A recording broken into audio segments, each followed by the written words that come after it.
Today's guest was living his best life at age 25. He had $1 million under management. He was married to the girl of his dreams until a knock at the door changed it all. He was arrested and sentenced to 2 years in prison for screwing up some paperwork. For the last 9 years, he's been working to help incarcerated citizens realize their purpose and reverse engineer a plan to live with intent and ultimately greatness. Ladies and gentlemen, please welcome today's guest, Travis Richey. Bro, thank you so much for being on. Thank you so much for having me. It's a pleasure. Yeah, man. Got a crazy story. Well, somewhat crazy. Where are you from originally, man? I grew up on the East Coast in Boston. Oh, no way. I'm in Rhode Island, so yeah, about an hour away. Cool. Yeah. So you went to high school, you got out, and you were doing like what, financial services and things like that, or? Exactly. Yeah. Basically raising money, and this was the height of Wall Street. When you kind of look back prior to the Great Recession, you had the big buildup, the dot-com era really set up the market to boom, and then it moved into 04, 05, 06, 07, this big buildup where there was more money in the market than we had ever seen before. The stock market, the housing market was just on fire in a good way. Everybody was flipping 3 and 4 or 5 homes. There was equity all over the place. It's kind of an interesting story if you parallel that 04 to 09 period to what we're going through at the present time. But we can get into that later. And yeah, so we were raising money and was out there, just kind of had the tiger by the tail. And unfortunately, the state of Arizona didn't enjoy what we were doing. And so really to break it down to everybody, my charge is transactions of an unregistered securities dealer or salesman. Really big, long, fancy. Yeah. So what does that mean? Exactly. It's Greek to me. Exactly. So many moons ago, you're going back 15 years at this point, the state of Arizona's registration requirements to raise capital did not look at registration the same way the federal government did. For example, legalization of marijuana at present, you can purchase it in certain cities and certain states, and you can't take it to other states and cities. But at the end of the day, the federal government still says it's an illegal substance and we'll send you to prison if you have a U-Haul truck full of marijuana. So the registration component, which in the federal and the state laws, they don't have to mirror one another. So we had our fund registered with the Securities and Exchange Commission and had a Reg D Rule 506 filing for accredited exempt investors. So what that meant was we were dealing with high net worth individuals who attested to us that they had millions of dollars in net worth and were $250,000 to $300,000 W-2 earners. So high net worth individuals. And so because of that, we registered exempt with the states and we registered federally, simply put. So what the state of Arizona wanted was some dollars from the money that was raised in their state. It just comes down to money. Yeah. And so they knocked on the door with a thesaurus of an indictment. First time I ever knew what an indictment was and or even learned anything about the justice system from a personal perspective. And so their indictment, I figured, was just a misunderstanding. And so right. You're like, I registered with the feds. What's wrong? Yeah, exactly. And because of that, we sat down with the feds. I sat down with the SEC and the FBI over lunch at Applebee's for many months, and they poured through our documentation. And then they gave us a clean bill of health and chose to move on, wrote us a letter of recommendation. And so the state of Arizona picked that case up and moved forward on it because in the state of Arizona at the time, I had raised a little over $3 million. And so in the state of Arizona at the time, anything that was not registered over the $99,000 threshold was considered a felony because of failure to register.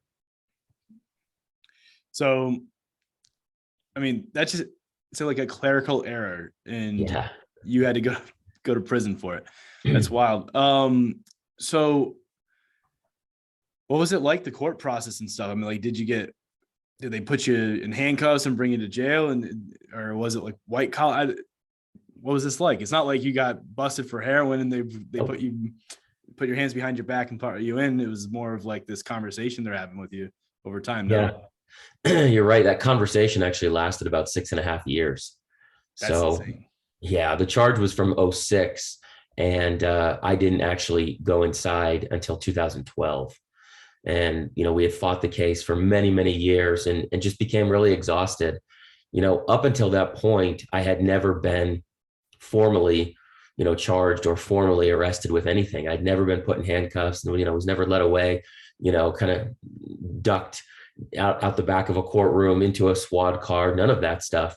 Yeah. Mine was a very backdoor, back and forth, tennis match between the state's attorney general and my legal counsel. And so each month, every other month, every quarter, we would walk into that courtroom and nothing would be settled. It was just arguments back and forth. And after nothing was settled, I would get an email with thousands of dollars in legal fees. And and for me, it becomes a numbing process. It's hard to explain that to people when you're not involved in it. But on one hand, you're living your life. My wife and I are married. She's finishing up her undergraduate degree in college. I'm running a fund. I have investors to take care of. We're building a home. You're still going to church. You still have family obligations, friends, all of these things in life that take up a little bit of mental space, a little bit of time, a little bit of energy. And at the same time, every 30, 45, 60 days, I'm walking in and I'm fighting the state of Arizona, and nothing comes out of it. Nothing. For You six and a become half years. exhausted. Yeah.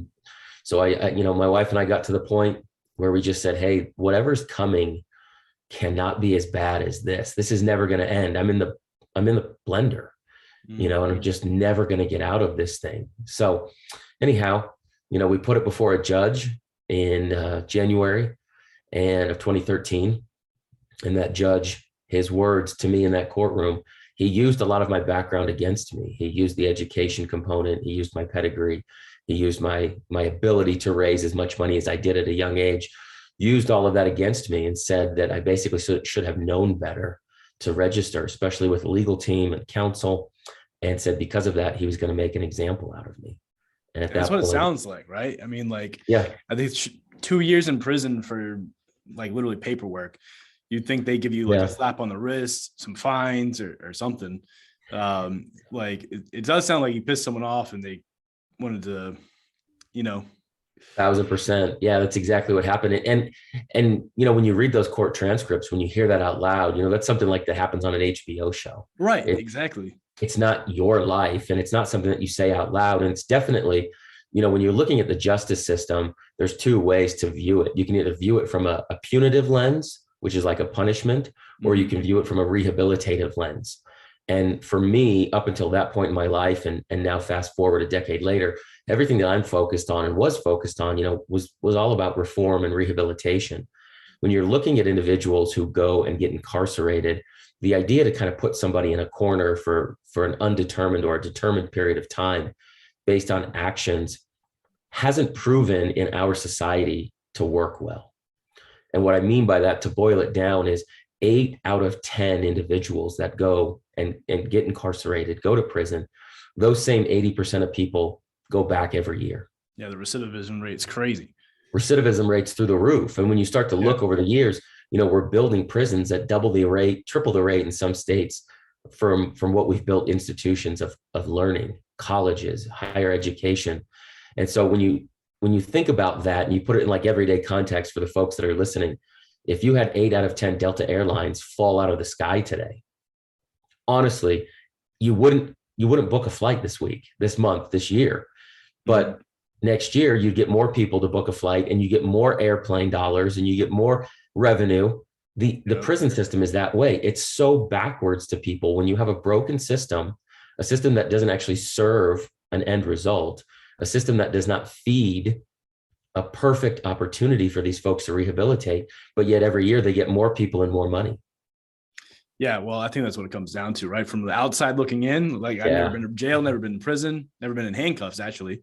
I mean, it's a machine that they get a bunch of cheap labor. They get, tons of tax dollars going in their pocket. I mean, of course they want these people coming back. Yeah, no, you're absolutely right.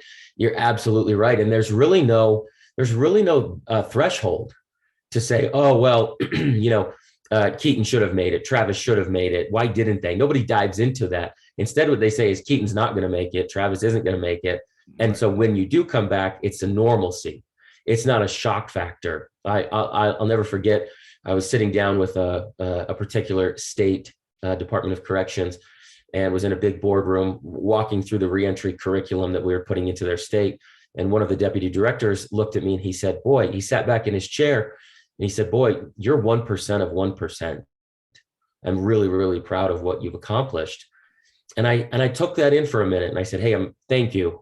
Thank you for recognizing not only myself, my fortitude and what we've accomplished. However, doesn't it strike you as you being the person who's in charge that I'm the exception to the rules that you're creating? I should be the norm. Exactly. Exactly. And he was just, a little bit floored, a little bit, red-faced, a little bit annoyed at my comment.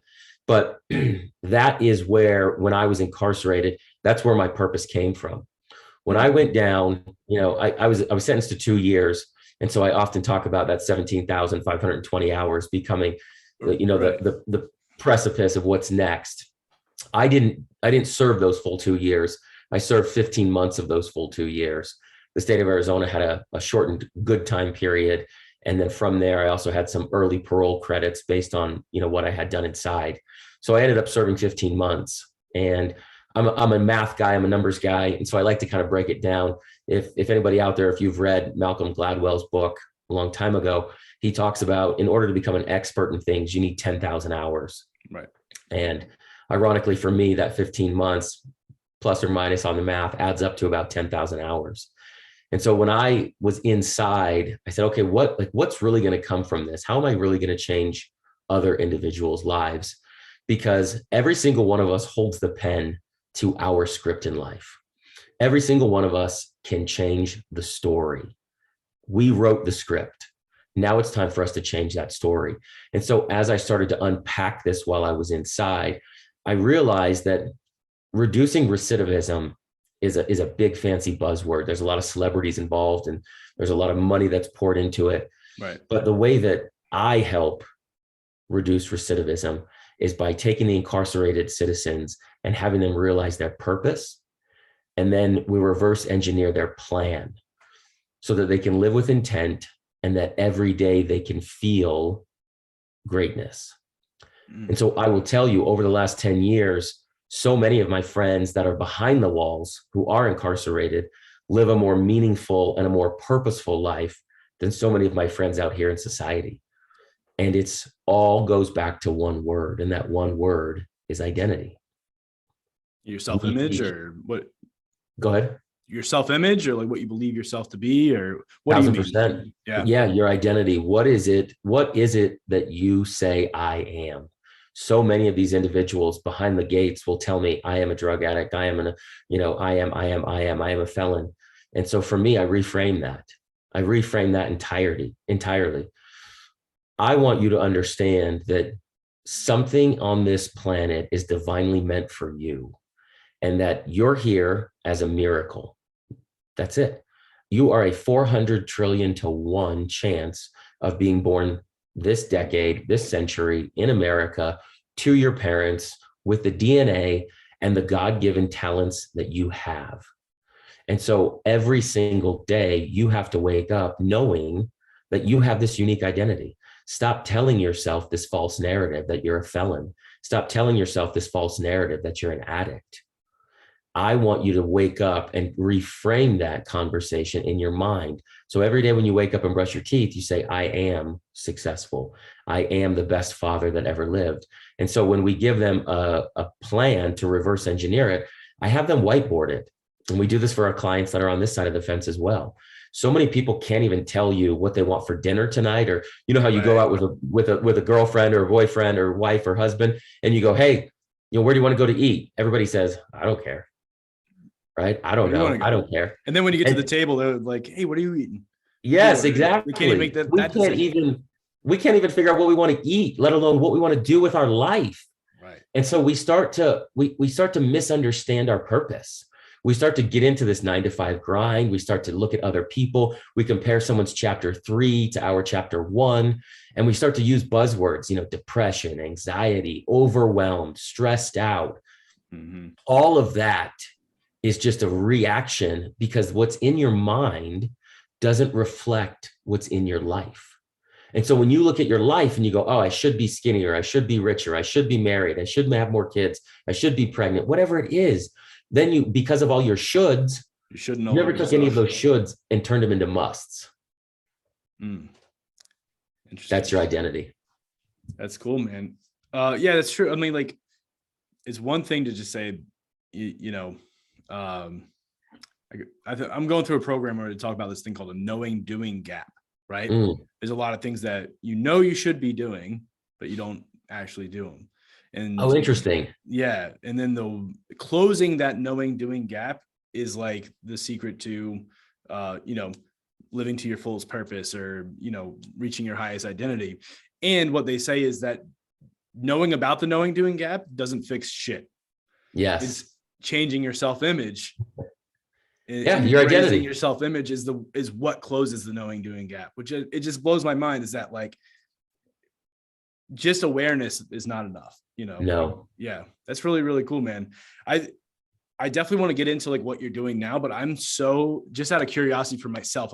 And I think that listeners will love this too. It's like, how are you, this young 25-year-old, raising all this money and shit, right? Like I'm 28 and I'm like just 2 years into business and still stumbling upon stuff. You were young as hell, crushing it.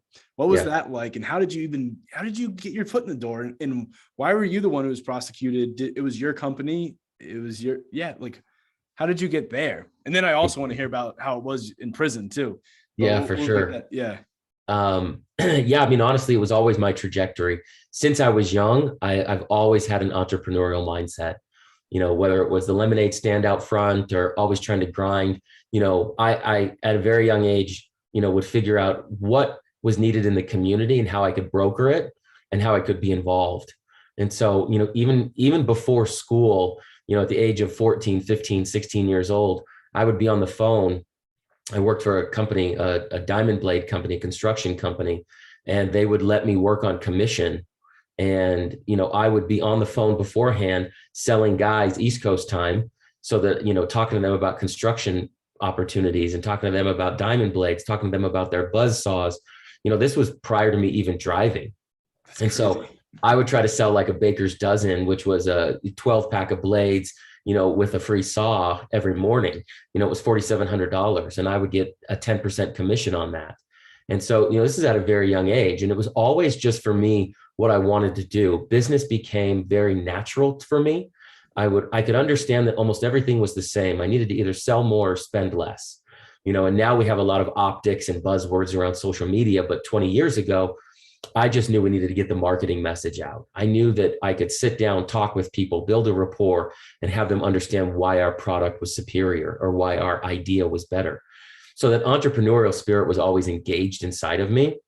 And so numbers for me were always fascinating and still are to this day. And I knew I always wanted to be part of, that whole Wall Street mantra, that whole kind of like bad guy, bad boy image. Yeah. For me, that was something that really allured me. It really drew me in. I wanted to make sure that I was set up for success. I came from a broken household. I came from a single mother household. And so money and the entrepreneurial idea was something for me that was just, I gravitated towards. And so raising money, raising capital came natural to me. People, and even to this very day, I have a fantastic network of folks who we help invest dollars. I don't take any more in. We do our own family office now. But most people will come to me on a daily basis because they know my background. They know I'm able to vet ideas and companies and people and smell the bullshit because I have been through the deep waters. I have been to prison and I know what a terrible investment deck looks like. So that was really my upbringing and what got me to that point. My mom and dad were always very entrepreneurial, always very trying to start a new business, figure out a new business, a lot of mergers and acquisitions in the family and small business capacity. And so it was just in my blood. And that led me to really being in the forefront, when you're young and you're exciting and you're engaged in life. And it was also not very difficult. I'll be totally honest with you. Right. It's kind of like right now, if you purchased real estate in the last 3 years, and you have a heartbeat, you've made money. Mm-hmm.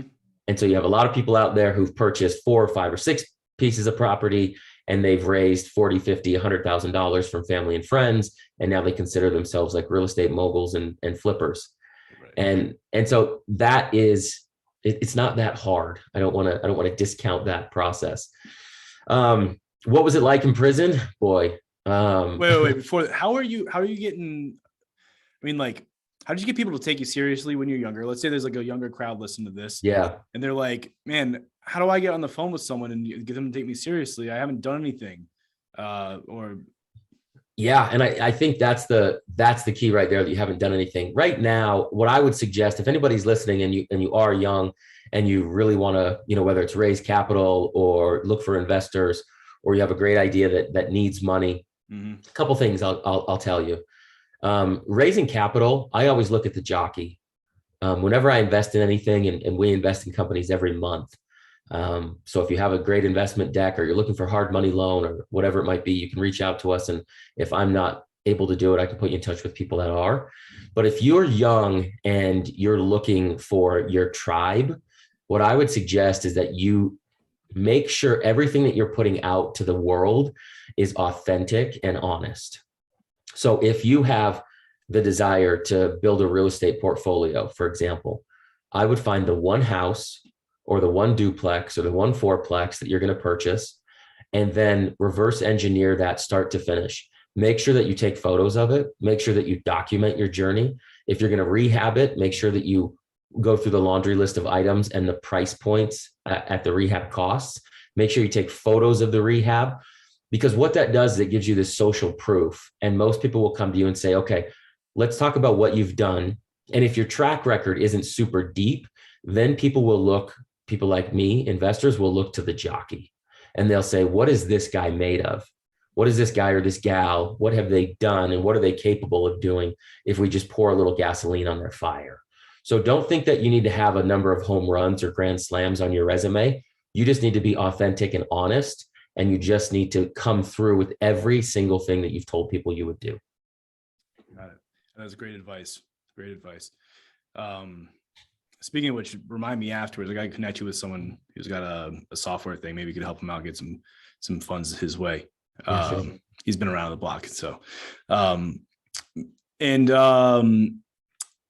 prison. You get convicted, man. It's your first day in. I've never been. I can't even imagine what it's like. You got a jumpsuit on. You're gonna go eat some food in front of everyone. Like, is it as like harsh as it like they paint it to be in TV shows and in movies and things like that? Like, what was your experience like? I know everyone's is kind of different, but you also have experience from other people that you've helped to be able to speak on too. So I'd love to get like some stories. Sure, absolutely. For my first 90 days was just all about intake. That first process where they put the handcuffs on you and they take you, in the back of the courtroom, and they start processing you with blood work and photos and, all of, your identification, so to speak. That process is just very numbing. You're going from concrete cell to concrete cell. There's a bunch of individuals that are around you, none of which look like me or talk like me. So it was a very out of body, very out of world experience. I remember sitting down, and while I was in one of those concrete holding cells, there was about a dozen guys in there. And the day that I was sentenced, I had a suit on. So I still had that suit on. And it was about 2 days later, as we're going from holding cell to holding cell. And an individual came in, and he looked like me, and he talked like me, and he had a suit on like me. And so he sat down next to me. Most of the prison world is really revolves around race and identity. Right. And so he was white, and he sat down next to me and had a suit. And I learned that he had a family as well. And so I got to know his story, and his story was very similar to mine, not in terms of charge, but just in terms of story. And he had received an 8-year sentence. He fought his charge and went to trial and received an 8-year sentence. And that was the very first moment of me being incarcerated where I felt gratitude. Ooh, that's another question. I'm like, how did you get there and not just be like, I'm fucked. My life is screwed. There's nothing. It's almost worse than rock bottom in my head. Not like, rock bottom in the sense that you have nowhere to go but up, but like, it's almost in a sense like more like you're stuck there in my head. Like when you get out, you're a felon now. You can't get a job. You can't or these are the things I would think would go through people's heads that are in there, which is what you're transforming. So you're the perfect person to ask. So everything you're talking about is 100% true. Everything that you're saying is exactly what almost everybody feels. And anybody who tells you that they didn't feel that way is lying, in my opinion. Even me, with all of my resources and my connections and my beautiful wife and my family and my support system, I still felt alone. I still felt worthless, 100%. Anybody who tells you otherwise, I don't think is being authentic with themselves. For me, I'm not a prison guy. I'm not a guy who's going to tell you that, I came out and I was a shot caller and I got prison ink and I thought that it was cool and I got high in prison. That's most of the time what happens. The system swallows these guys up because they don't have any self-confidence. They don't have any self-worth. They don't have any self-identity. So when they go to prison, they end up with 30 other guys, and then they start to talk and look and walk and act like these guys. And they went in with a 5-year sentence and they came out with a 12-year because of the ignorant behavior that goes on behind prison walls. And so for me, I did feel terrible. I did feel worthless. I did feel less than, for those first 90 days. What pulled me out of that pit was when I finally got to my yard. I got to a very low minimum yard, which I was super grateful for. I had no idea that on this particular yard and yards all around the country, prison yards, inmates get out every single day and they go and they work in the community. So most people will tell you, if you lined up 10 people at your local grocery store and you said, hey, did you know that inmates are workers and they get out in the community every day and we pay them a living wage? People would think that you're crazy. Yeah, I had no idea. No clue. And fortunate for me, because of my background in finance and because of my education in college, I had the opportunity to become a tutor out at the community college. And the community college had a program that benefited all 5 of the prison yards. And so all 5 of the prison yards met there Monday through Friday. And I was a tutor out there through the Small Business Development Center. There's an SBDC program that was a grant program. And so every day I went out and I taught business to the inmates. That's wild.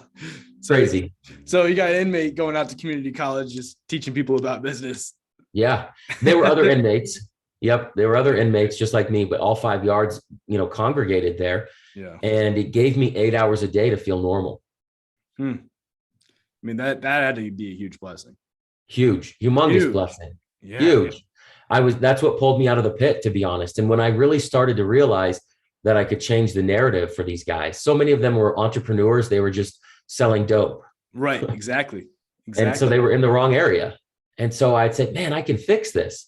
Every week, my wife would come down Saturday and Sunday and I would brainstorm with her, literally manifest what's happening right now in my life. And so I would say, I can fix this problem. I can give these guys education and literacy, and I can make sure that they don't come back. And it gave me a purpose Monday through Friday to go out and spend 8 hours a day talking with these guys, building their businesses and really helping them develop self-worth. That there's 2 points I want to make here. Is number one, because I'd forget, is people listening to the show, they look down on felons, they look down on, people who are incarcerated. And I want to make a point that you're probably a motherfucking felon out there. You just haven't been caught. Yep. Let's be honest right there. And a lot of people you look up to are probably felons and haven't been caught. So, there's not that much that separates you from them. And then the other thing I want to touch upon is your wife stuck with you these 2 years. Yeah, she did. Yeah. And we're still together 15 years later. Amazing. Yeah. She's an incredible human. Melissa is God's gift to me on this earth. You're an angel, right? An absolute angel. She's the best decision that I've ever made. And for me, that really helped me realize my identity. She's somebody, and I'll tell this to everybody out there who's listening.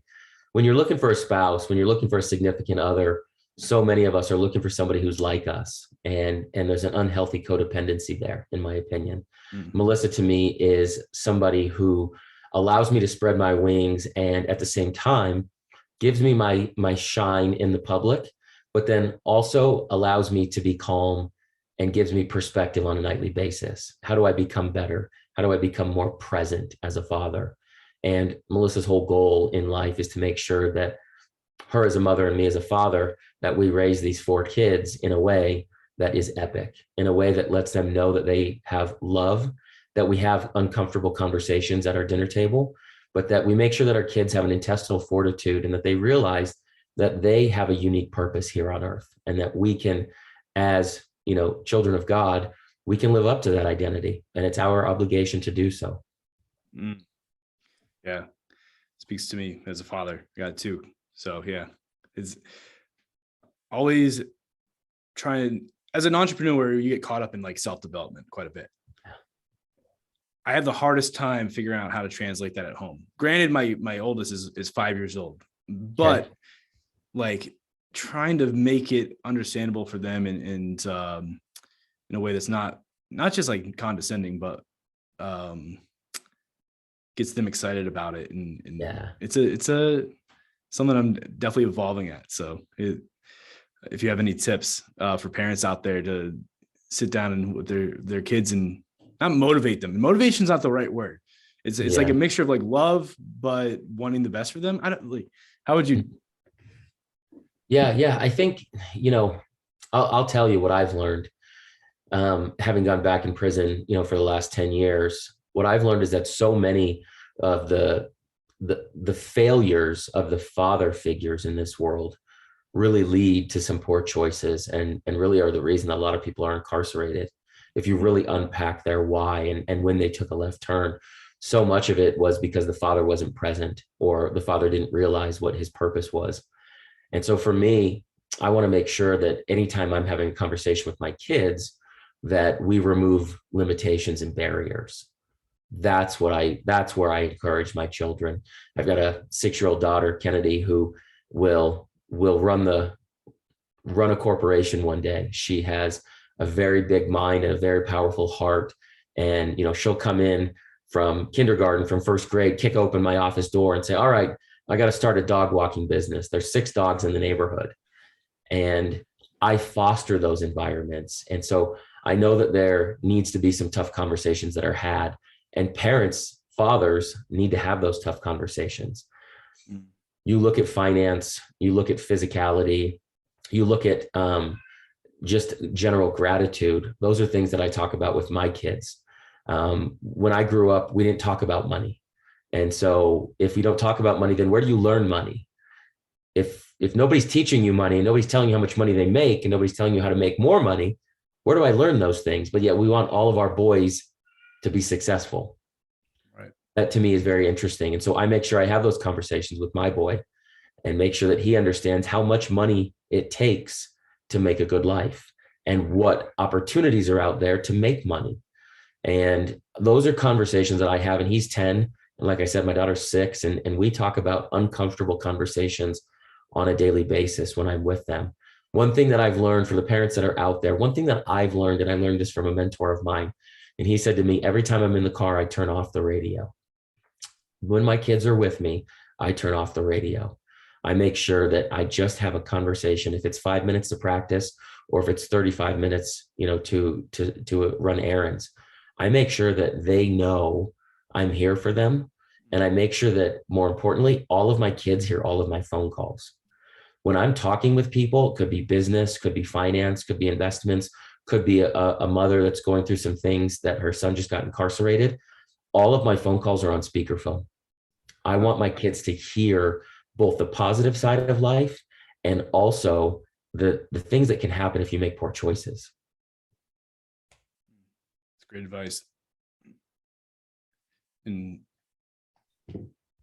yeah, I'll leave it at that. I don't need to add anything to that. It's awesome. Now let's bring it up to speed a little bit now. Or wait, before I go there, while you were in prison, I have to ask, did you get caught up in any not so None of it. None of it. None of it, man. You know what I really realized? Prison politics worked to my benefit on the particular yard that I was on, because 2 things are valuable in prison, and that is violence and intelligence. And the particular yard that I was on, the motto or the mantra was everybody's going home. On that yard, everybody's going home. So don't mess up anything to where we don't go home.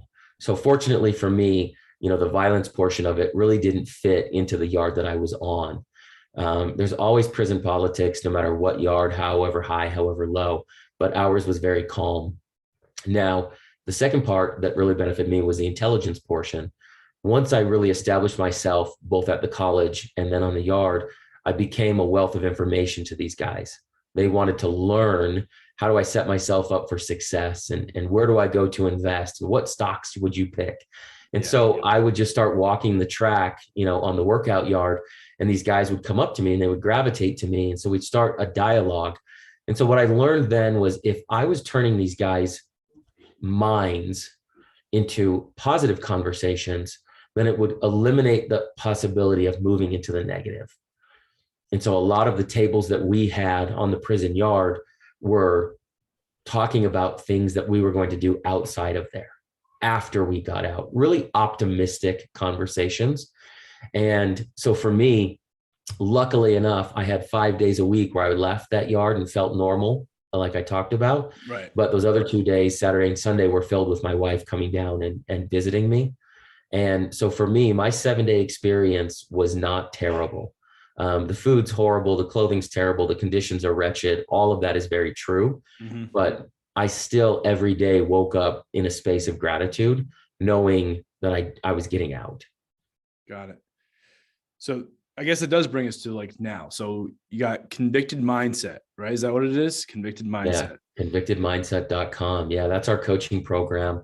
We learned many moons ago that a lot of the issues that were going on behind the prison walls, such as self-confidence or self-doubt, were also happening in the homes in America. I can't tell you how many fathers. Go ahead. Of course. I mean, it's rampant. Rampant. Yeah.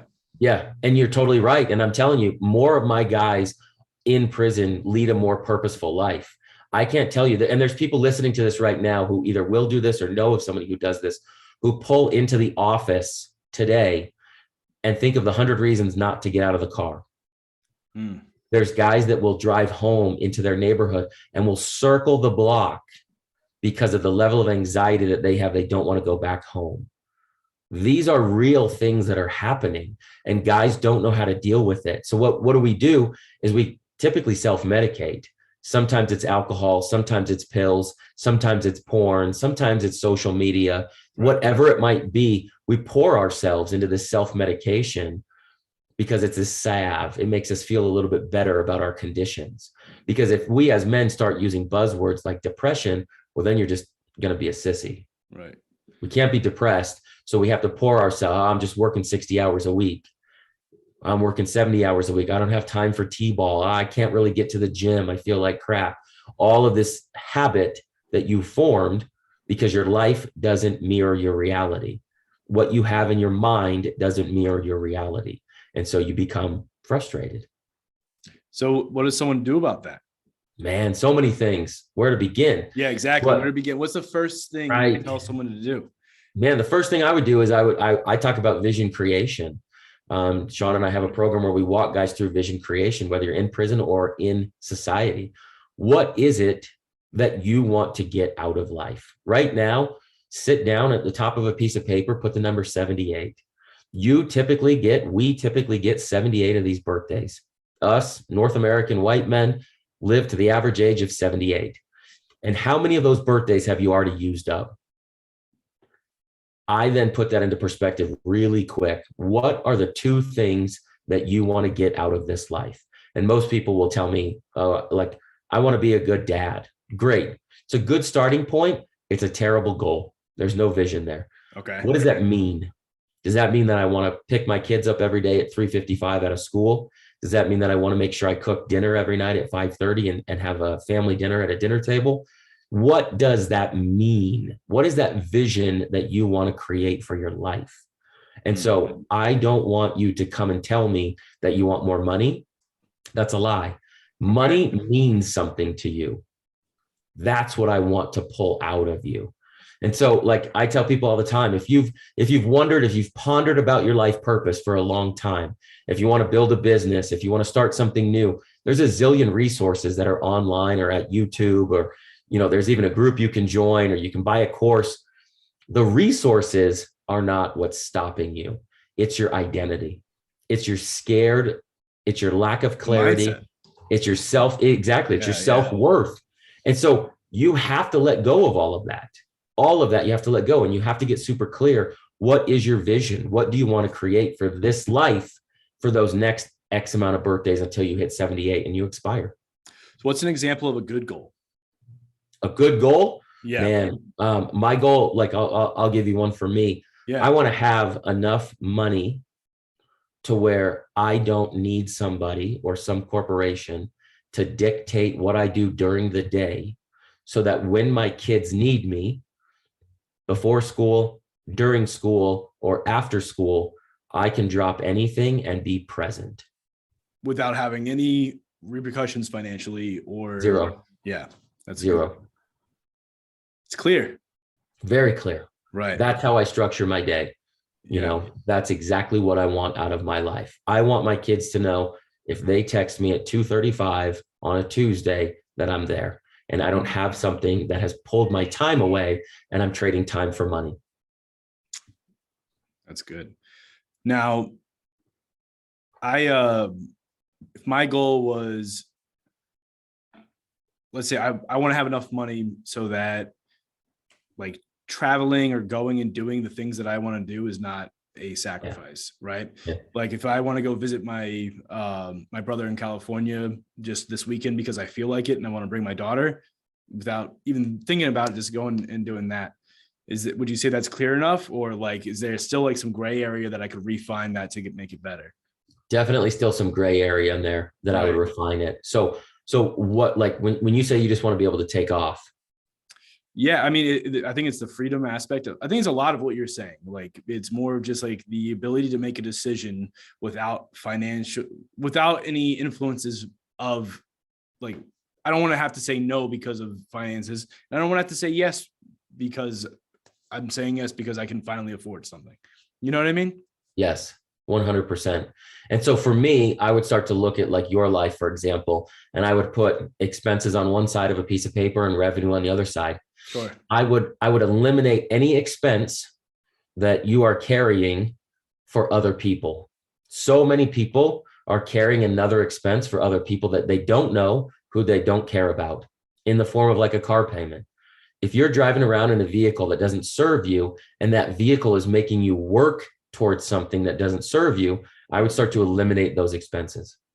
What are the things that you can eliminate to where you can boil down finitely, what money do I have coming in? What money do I have going out?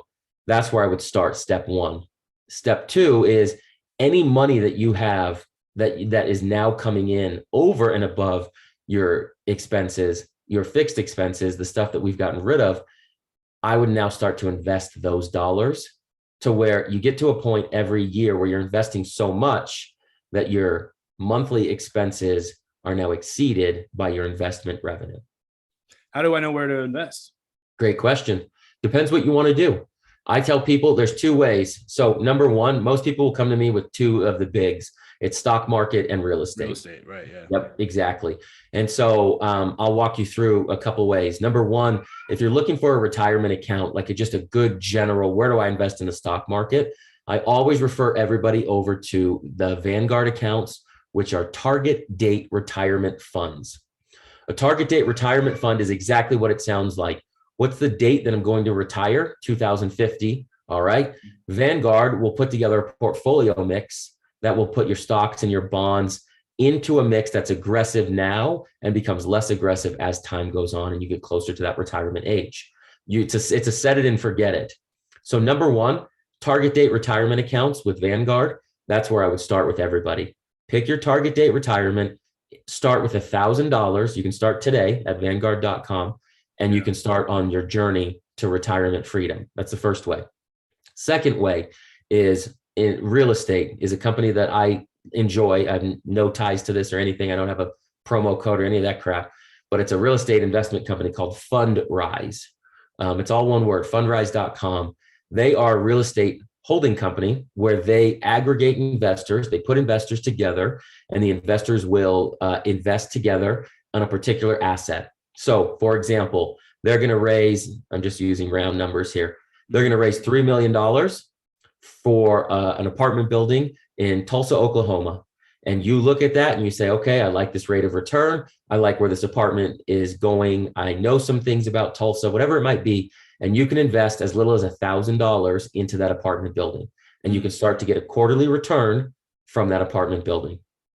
Fundrise and Vanguard are two ways that you can start today with $2,000 to invest in the stock market and not really freak out about where your money goes, and invest in real estate and not really freak out about where your money goes. Those are the two of the simplest ways to get started in investing. That's cool. That's a beautiful answer, because like I was one of those questions. I think it's one of those knowing doing gaps for me. I know I should be investing. I probably could figure out where I should put my money, but it's like there's something about my identity, the way I look at myself, that I'm like, I'm not ready, or I don't deserve to have a retirement fund, or there's something going on there behind the scenes that I haven't cracked yet. But because I mean, it's definitely not the $1,000 that's holding me back, Right. No, you start today. Everybody should start now. Most of the time when you start, people just get into the weeds. It's an overwhelming experience to invest in the stock market. Where do I start? How much do I purchase? What stock is good? Am I looking for a dividend stock? I mean, there's a million questions. Right, exactly. I think you just go into the weeds, and I tell people, just don't. Start with a target date retirement fund. You're going to go in there, you're 28, so you've got, let's call it 40 years from now. So 2065 is the date that you're going to pick. 2065 is the retirement date. Boom, you're going to put $1,000 in today. It's going to fund it, and you're going to set it and forget it. The good news for you is every single piece that I talked about earlier, let's say you remove that car payment, that boat payment, that house payment, that trailer payment, that quad payment, that side-by-side payment, whatever it is, you remove that. And it's that you take that $200 and you automatically put it into that target date retirement fund now every month. Boom, boom, boom, boom, boom. And now you get to the point a year from now, 3 years from now, 5 years from now, 10 years from now, with compound interest. Now you have these two awesome little nest eggs. And so I tell everybody, if you start, with $1,000 today, and you're talking about compounding, at the rate of return that we're getting right now, you've got, typically you have about 5 cycles left of compound interest, as young as you are. Interest will typically compound about every 7 years, which is double. So if you start with 5,000, 5 becomes 10, and 10 becomes 20, and 20 becomes 40, and 40 becomes 80. And that's by not doing anything. You just put the 10 in and you walk away.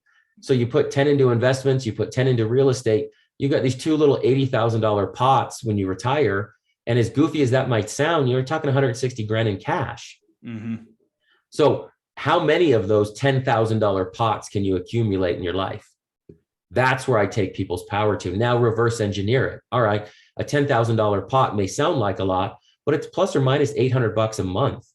All right, so then how do I get $200 extra a week? Yeah, now I have something. That's a lot easier. It's a way easier. And so most of us, go out, get a job at $15 an hour, work for an extra 15 hours a week, and take that entire paycheck and put it away. And there's your $10,000 pot every year. And now you're talking about incredible wealth. 10 years from now, 10 on 10, now you've got 6 figures. And you're all of 38 years old, and everybody's looking at you like, dude, how do you not work? You're not even 40 years old yet. Well, let me show you. Well, that's interesting, because I mean, like, just in my business, I mean, I could probably find an extra $6,000 a month if I wanted to. I could probably make that happen, and just by being a little leaner and meaner. And then, but I always,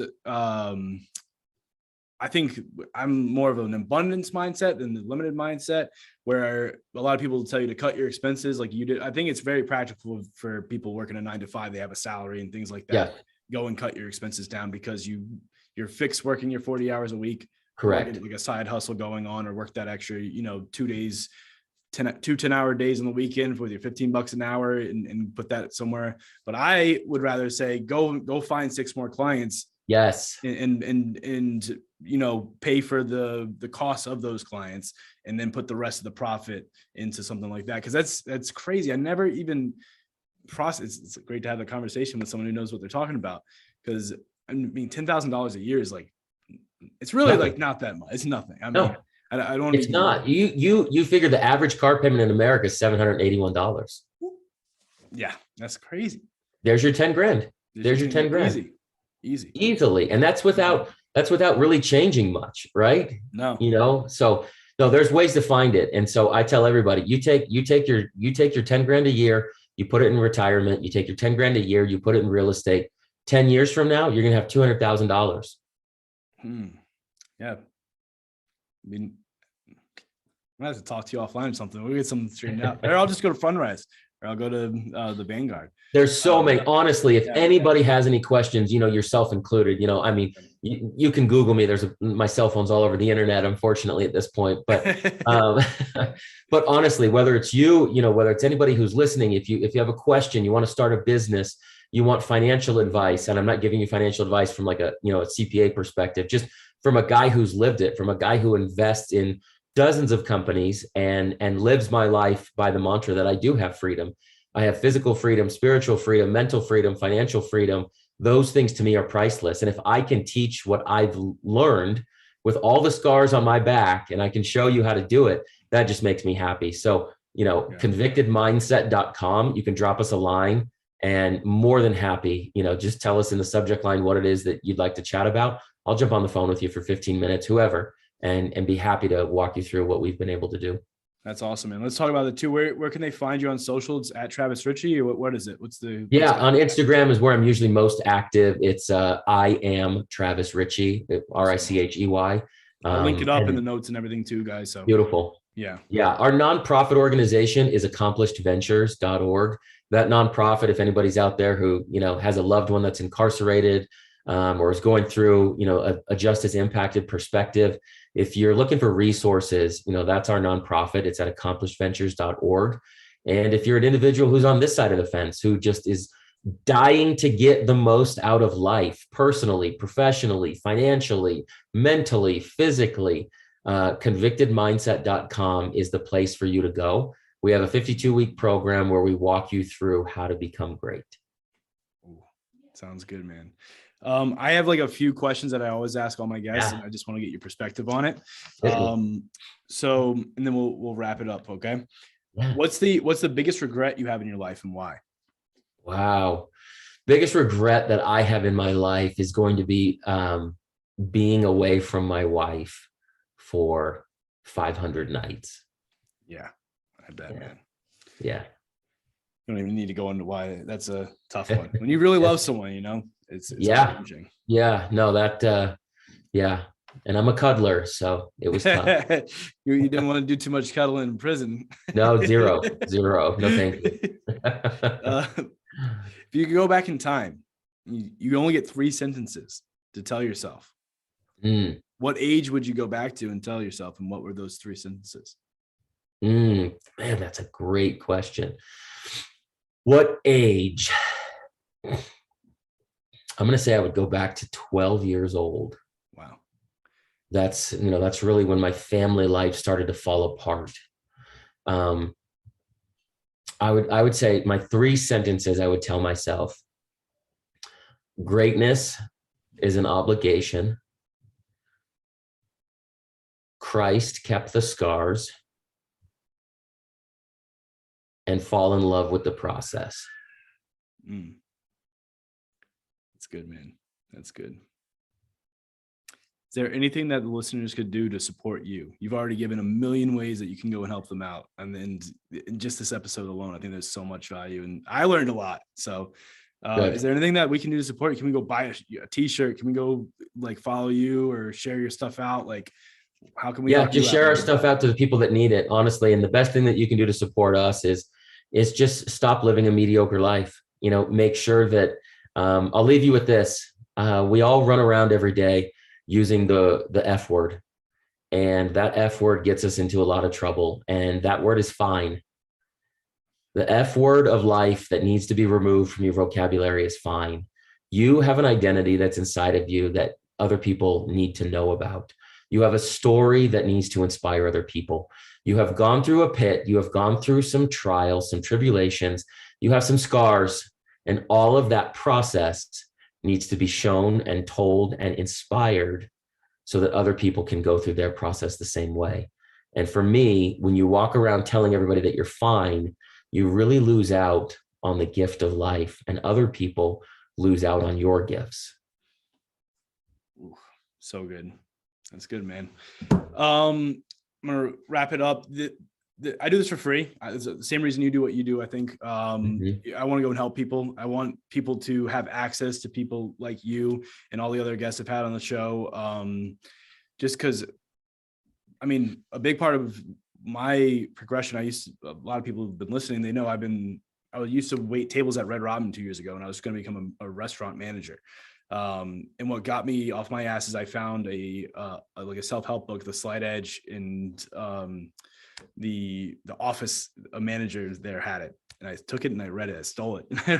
and then I started listening to podcasts, and then I started, writing down 3 things a day that I was grateful for until I had this massive list. And it was a snowball, but it was because I got information from other people that I didn't have and didn't have access to. And so I want to bring access to like awesome people like this. And there's no payment. I'm not going to sell you anything on this show. I just ask that you share this out. I'll share it out to someone who needs it. If this wasn't like the right episode for you, I mean, maybe your cousin's getting ready to go to prison and he needs access to guys like Travis Richey, or someone who just got out, or, I mean, really anyone who's stuck. It doesn't have to be someone who's like going through that really hard time, but I think he's got what he has the tools that you need to move your life forward. And then we get access to more people like him. The more you share this out, leave a review. And thank you so much for listening. It means the world to me. Travis, thank you so much for being on the show, brother. My pleasure, guys. And remember, do not put a comma in your life. Do not put a period in your life where God intended for you to put a comma.